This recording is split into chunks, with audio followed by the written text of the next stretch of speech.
People will tell you fairy tales aren't real, that Cinderella is just a story.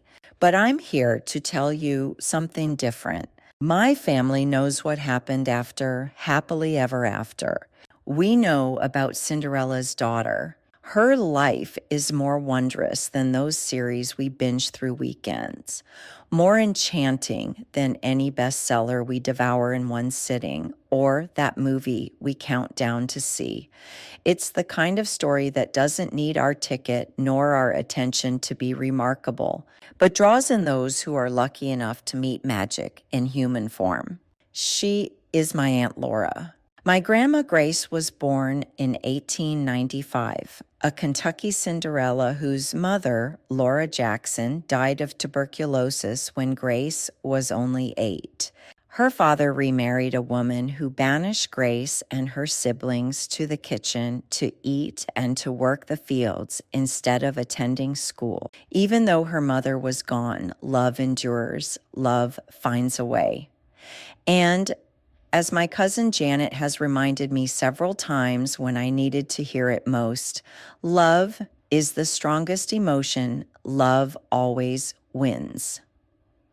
In other words, history repeating itself can be a good thing. Few people make it to 100. When you're blessed to know someone who does, you start asking the big questions. What is life? What makes certain souls endure? I've been thinking about this in the days leading up to my Aunt Laura's 100th birthday. Most of life isn't memorable. Days blend into seasons, seasons into years. But every so often, moments happen that become part of your destiny. And if you're fortunate, some of those moments are captured in a picture. I have spent my entire life observing my Aunt Laura. She is my muse. From a very early age, I realized life was always memorable and exciting when Aunt Laura was around. Her essence was magic. For as long as I can remember, watching how she receives what life presents has been the most dramatic, impactful, and aspiring story I have ever observed. She's a character too good to be true, living out her novel right in front of me. What a page-turner it's been. On August 6th, 1925, Grandma Grace welcomed her 4th child, Laura Maxine Young, named after the mother who was taken too soon, but whose love never truly left. All of Grace and Archie's children were unforgettable. Yet in a family of 6 children, the one named Laura somehow became everyone's favorite without inspiring jealousy. She held everyone's heart. Surely it was more than coincidence that placed such a sacred name upon the child who would prove most worthy of it. As if her mother, Laura's spirit, had whispered to Grace exactly which daughter should carry her legacy forward. Aunt Laura lived through dust storms, the Depression, and World War II. That war changed everything, including the destiny of a California boy who should have been studying medicine at Berkeley, but instead found himself in Great Bend, Kansas, at one of the first B-29 Superfortress training bases in the country. Before being sent to the Pacific Front, he met my Aunt Laura, who was working on base at the USO. As fate would have it, her only blind date was captured in a photograph, along with the love at first sight moment we all dream about, but few experience. You have to wonder if it was mere coincidence or if that snapshot was foreshadowing a life they would one day create together, capturing memories for people in their Sacramento photography studio. Divine Providence was cloaked in duty to serve for my Uncle Bob, which, as our Creator knew, would cause a chain reaction of events that would make the world a better place. This noble young man was assigned to be a combat photographer on the B-29. It was a critical role during World War II and one filled with extreme peril. Early B-29s were prone to engine fires and mechanical failures. During 12 to 16-hour missions over enemy territory and open ocean with no fighter escort protection and flying at high altitudes in unpressurized compartments, they had to stay steady to shoot photos while under heavy anti-aircraft fire. Any emergency over the Pacific meant certain death. They captured images during bombing runs, documenting damage, confirming target hits, and gathering intelligence from the most advanced bomber of the war. It was a dangerous job, yet it was one he loved. True love for anything never fades, whether it's for your calling or your heart. For 3 years, the love grew for his new-found passion of photography. And for the girl with big brown eyes you could get lost in. They wrote letters across an ocean, then, for months, silence. Aunt Laura thought she had lost him to a cause bigger than their love, and she almost did. This is where I always think of my Aunt Laura's strength, the months of silence, the mental anguish, the time of not knowing. What she didn't know was that Uncle Bob had contracted dengue fever before there was a cure for it. His case was so severe, the medical staff had placed him in what was called a death tent. Its purpose was to isolate the sick from infecting others, and sadly, it was a World War II version of a hospice facility, meant to keep those beyond hope comfortable. It was the best they could do for those on secret missions. But there was a cure for Uncle Bob. I know in my heart that before antibiotics, the medicine that saved his life was the love he had for my Aunt Laura. She was his muse too. He survived. He walked away from death, out of that tent. It had been so long since he'd been outside, the sun hurt his eyes. In the distance, he saw a familiar sight, a B-29. However, this one had Marines surrounding it. Curious, he approached. They warned him away.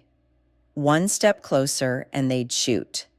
That plane was the Enola Gay, the most famous B-29 of all, the one that would drop the atomic bomb. If it wasn't the truth, it would sound unbelievable. With the war over, Uncle Bob returned to Kansas to marry my Aunt Laura and quickly discovered that surviving dengue fever and dangerous air missions in the Pacific was nothing compared to facing Archie Young. It took the magic of our Kentucky Cinderella to convince him to give his blessing. Uncle Bob also had to negotiate an annual visit to Kansas, preferably during wheat harvest. Grandpa finally agreed to walk Aunt Laura down the aisle, but swore he'd never step foot in their house. Uncle Bob wed our Midwest princess and took her away to California to make her his queen. And Kansas cried, but of course, we needed the rain. Long ago, I realized that no matter the circumstance, if it involves my Aunt Laura, the result is always goodness. That being said, for years, Grandpa held to his word. He wrote letters to Laura Young, not Laura Loringer, refusing to acknowledge their marriage. Then came a blessed arrival, and with her first cry, everything changed. Uncle Bob named her Laureen because she was so beautiful. She had to be named after the woman who proved fairy tales were just the beginning. In that moment, Grandpa's heart melted. The letters that had been addressed to Laura Young suddenly began arriving, addressed to Laura Loringer. A train trip from Kansas to California resulted in a firm handshake between Archie and Bob, and Grandpa's first of many steps were taken across a threshold he swore he'd never cross. Their second daughter, Janet, was born 7 years later. Janet and Laureen were the apples of their parents' eyes. I've asked my cousins what it was like to have parents that were perfect. They both laugh and say, lucky. Blessed with great examples, my cousins inherited that wisdom of knowing when you have found your soulmate.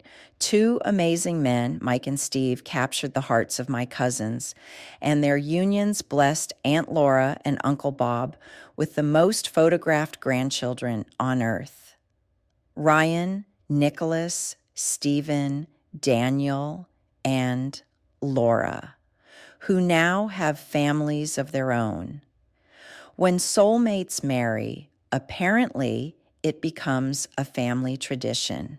Aunt Laura and Uncle Bob were married for 66 years, a storybook romance that wins hearts and could probably win a few Oscars. They built a family, a photography business that documented school children growing up, Governor Reagan, who became President of the United States, and countless pictures of my family in all stages of life.